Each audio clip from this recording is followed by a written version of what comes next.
Hello and welcome to AFcast. I'm your host Malcolm, and today we're going to be talking a little bit about PlayStation's game hogging.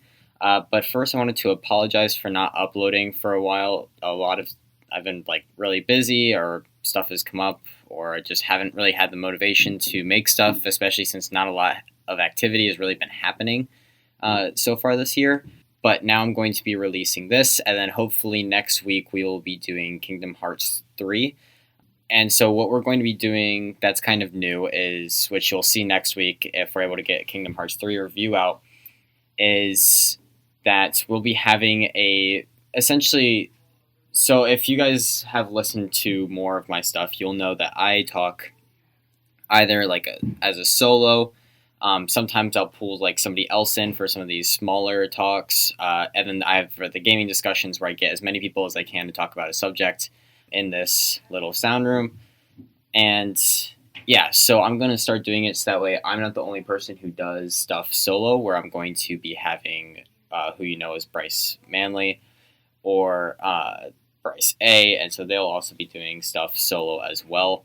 So it was going to be releasing today, Kingdom Hearts 3, but Bryce Manley ended up being sick and he was going to be the one doing the solo review today. So hopefully he isn't sick next week and he's able to do it, and we're able to get that out. But for now, we're going to be doing PlayStation's game hogging, and so yeah. So sorry if that was a bit confusing, especially if you're new, so you wouldn't really understand any of that. But let's get into it.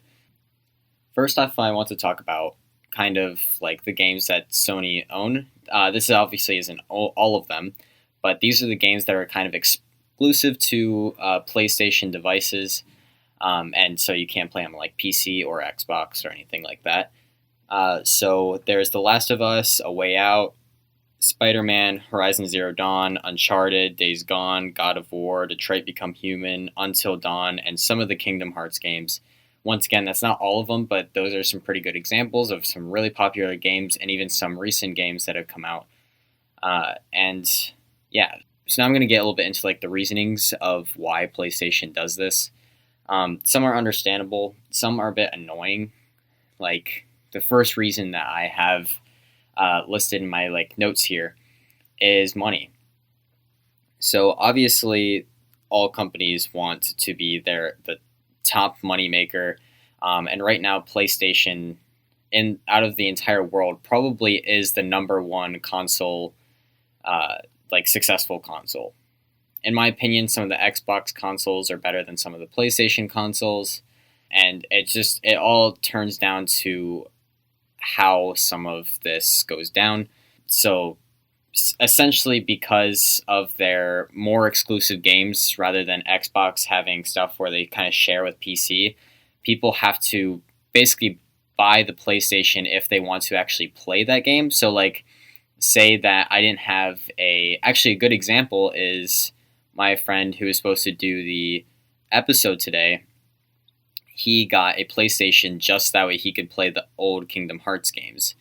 Otherwise, he probably would have just bought them for the Xbox. But in order for him to, actually play the game that he really enjoyed when he was little, in order to catch up, so that he could play Kingdom Hearts 3, he had to go out and buy an Xbox, which get a PlayStation, which automatically gives PlayStation more money. And so every time somebody wants to get like a new game, like Detroit Become Human or God of War, a couple good examples of games that have come out recently that are that are like insanely popular. Like people who wanted to get that but only had like an Xbox or a PC or something like that had to buy a PlayStation. Excuse my English today; it's terrible for some reason. But yeah, so they have to buy a PlayStation, ultimately making them more money, and also all of the money isn't split between like all like Xbox and PC and everything like that. All of the money goes directly to the companies, which are run by Sony, which then can make more games for Sony specifically.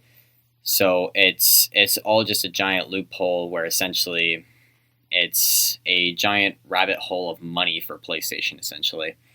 And there's not really a way to fix this, sadly. It's more so that PlayStation just has to be courteous and give some like rights to like Xbox or PC or something like that, or even Switch.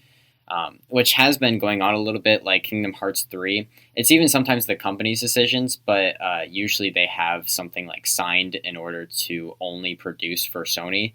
But Kingdom Hearts, their newest game, Kingdom Hearts 3, was released for both Xbox and PlayStation, and not just PlayStation like some of the other Kingdom Hearts games. So that was pretty nice for him because he mainly plays Xbox. Second thing is marketing. So kind of going off of what I was saying earlier, once again, if somebody wants to get one of these games or something, those games are only represented by Sony. Like they're not at all they can't be represented by Xbox or PC since they can't have those games. So automatically, people are, as soon as somebody sees like God of War, they see PlayStation like in the name of it somewhere. Or like if people say the cover of a box, it's always going to be PlayStation for God of War or Spider-Man or something like that.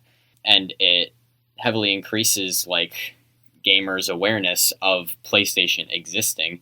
And although it is already big, it makes people more likely to buy the PlayStation because they're seeing it pop up in a lot of newer places with more popular games. And another reason that kind of involves both of those, and it's kind of like the final main reason, obviously there's a bunch of small reasons that I've been mentioning, but it's their competition against like Xbox and Switch, and even PC really, even though PC doesn't, I feel like PC doesn't really try to compete. PC is kind of just like, whatever. We have better graphics, that's pretty cool, that's about it. Like, I mean, there's more games available and there's better graphics for PC, but they don't really try to compete with anyone. It's just how it is, basically. But PlayStation is essentially trying to, I don't want to say they're trying to buy Xbox, but they want to beat Xbox in like as a competitor, and they just want to be the better console. So obviously they're going to keep buying out these companies. That way they make games specifically for Sony and don't make them anymore for like Xbox or Switch or anything like that. So there's a lot of competition that's going into, there's especially a lot of tension between Xbox and PlayStation. And I feel like a lot of that actually came from the community where a lot of people are like, which one's better, Xbox or PlayStation? Since a lot of them have the same games. And so it's kind of caused a lot of tension. And so PlayStation is trying to essentially snuff out people who play a lot of Xbox and kind of force them into playing PlayStation. And although that is a very extreme version of what they're actually trying to do, that is basically the gist of what they actually are doing, whether they realize it or not. And I'm pretty sure they realize it as well. That's the thing. So some damage that it has has caused, not called, I'm sorry. Once again, excuse my English during this episode. But it eliminates a lot of crossplay ability. Like the only thing that I can think of where Xbox and PlayStation can play at the same time is if somebody on PC is hosting a Rocket League server. And then your friends, like one friend joins on Xbox and one friend joins on PlayStation. That's the only time I've ever seen Xbox and PlayStation like playing together on crossplay, because a lot of crossplay ability is just completely eliminated with with these exclusive games, and with PlayStation trying to hold back from sharing anything with their competitors, essentially taking everything for themselves. So yes, they are hogging. I'm not using that like as just a random term throwing out there. Like, this is what PlayStation is doing. PlayStation is hogging their system, their ability to do anything, their ability to make consoles, what they've put into their consoles, everything like that. And they're not sharing it all. They're trying to steal everything away from like Xbox and Microsoft in general. And I don't think they really have much beef with Switch. Maybe now that Switch is kind of getting some games from PlayStation, Xbox, and PC into remastered versions on the Switch. But yeah, so a lot of it is just, it completely eliminates that cross-play ability that people really love, but is only really available on like PC and something else, and like another console. Yeah, so another reason or another damage that it causes is other platforms don't get to experience some of like these amazing games that have come out. Because, of course, if you want to play a multiplayer game that's only available for PlayStation, and you have an Xbox and you play multiplayer games on Xbox as well, then you have to pay for both Xbox Live and PlayStation Plus, which is $120 a year if you pay yearly, and then even more if you pay monthly or every half year. So it completely like eliminates some experience that you get from the games when they make them exclusive, because some people don't really have the money in order to do that. Or even these amazing games that have come out in the past couple of years that are only for like PlayStation. Like one of my personal favorites out of all of the games that have come out recently has been Horizon Zero Dawn, and nobody that I really knew played it because none of them had a PlayStation, and not even my friend who just got their PlayStation recently had it at that time, so they weren't even able to play the game and share their insights on it or how they enjoyed the game or what they like usually did during it. So it's kind of disappointing in that sense as well, where you just can't like really communicate with your group of friends if you have like I have a PlayStation. Now, two other people that I usually game with also have PlayStations, but neither of them have Live on it, and one of them they don't even have a PlayStation really available to them at all times. They usually only like when they go to certain places when they're actually available to their PlayStation, and so we're not able to play together on the PlayStation. We always play together on the Xbox. So it's just it kind of sucks. So now I'm going to get a little bit into kind of like where it came from. So this whole thing, like this really bad thing, in my opinion, I think is pretty bad. I think some games are okay, but I think the amount that PlayStation is keeping from other companies is kind of it's a bit much, and I feel like it might be even limiting them to their ability to make future console generations or even future games, possibly. Obviously, I don't have any way to predict that since gaming is actually a fairly new thing. But yeah. But anyway, where one of the things is where it came from is PlayStation came out first. Like this was like PlayStation was the huge like PlayStation came out first before Xbox is what I mean. Not first out of all of them. But PlayStation was there, and it was like a huge thing instantaneously, and they were getting a ton of games on there. And so a lot of companies were already tied with PlayStation, because a bunch of these companies that were making games suddenly had ties with PlayStation, since Nintendo at that time was making all of their own games, so they didn't really have any side companies making games for them.